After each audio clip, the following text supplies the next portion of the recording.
business rates revaluation. Business rates raises £25 billion a year, all of which by 2020 will be going to fund local government. So we cannot abolish them, as some have suggested. But it is certainly true in the medium term that we have to find a better way of taxing the digital part of the economy, the part that does not use bricks and mortar. But in the meantime, there is scope to reform the revaluation process, making it smoother and more frequent to avoid the dramatic increases that the present system can deliver.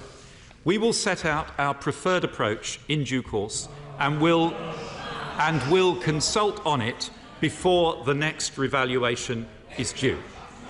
The revaluation itself, Mr. Deputy Speaker, is by law fiscally neutral. And ahead of this revaluation, the government committed to a package of cuts to business rates now worth nearly £9 billion, permanently doubling the rate of small business rate relief to 100% and raising the threshold so that 600,000 small businesses are taken out of paying rates altogether. But the revaluation has undoubtedly raised some hard cases, especially for those businesses coming out of small business rates relief. So today, as I promised many of my right honourable friends I would, I address those concerns with three measures which apply to the national business rate system for England.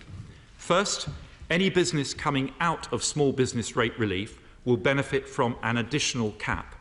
No business losing small business rate relief will see their bill increase next year by more than £50 a month. And the subsequent increases will be capped at either the transitional relief cap or £50 a month, whichever is higher.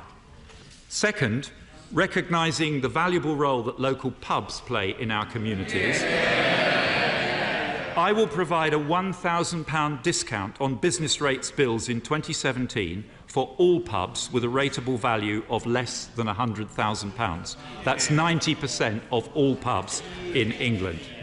And third, on top of these two measures, I will provide local authorities with a £300 million fund to deliver discretionary relief to target individual hard cases in their local areas. This fund will be allocated to local authorities by a formula, and my right honourable friend, the Communities Secretary, will set out details in due course. Taken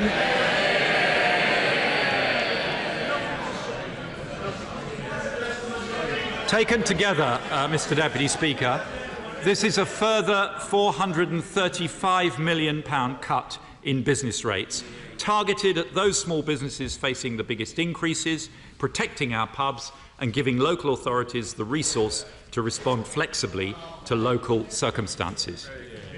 Mr. Deputy Speaker, just as a strong economy requires a tax system that is competitive, a strong society requires one that is fair. And because I've committed to funding my spending decisions in this budget, rather than borrowing more, I make no apology for raising additional revenues and for doing so in ways which enhance the fairness of the system. Hey there, thanks for checking out CNBC on YouTube. Be sure to subscribe to stay up to date on all of the day's biggest stories. You can also click on any of the videos around me to watch the latest from CNBC. Thanks for watching.